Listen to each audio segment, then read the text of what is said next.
These men want to go home. They say they are hungry and would like to get food from their gardens. But the authorities were still working out whether it's safe for them to go back. Not far from the border, I met these refugees. They told me they're not getting enough help. The 4 days we are making here, we are suffering from hunger.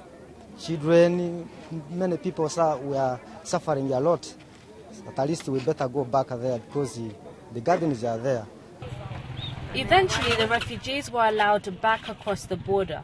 But the army says it's watching them and won't allow any unnecessary back and forth movements.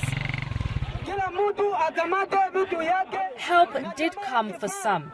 The police started moving people staying in one of the makeshift camps at a primary school. And off they went to their new home.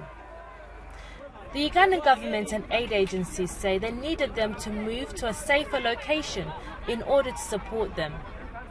Finally, some relief. The Red Cross is putting up shelters for some of the refugees. They're simple and basic. A tent, but it's much better than sleeping out in the open. And further on from here, in the corner over there, will be their kitchen. Now, this will be the first hot meal that some of these refugees are eating in days. But there is disappointment about what's on offer. One MP told me it wasn't right for people who hadn't eaten properly for days to only be served porridge. But the Red Cross, the main aid agency here, says it's doing what it can. As humanitarian agency, we have done our best and we are trying to do as you can see.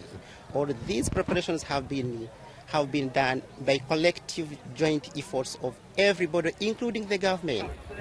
Whatever the resources available, the refugees that made it here are happy to have some kind of shelter. But the relief agencies and government know that there are many more to take care of.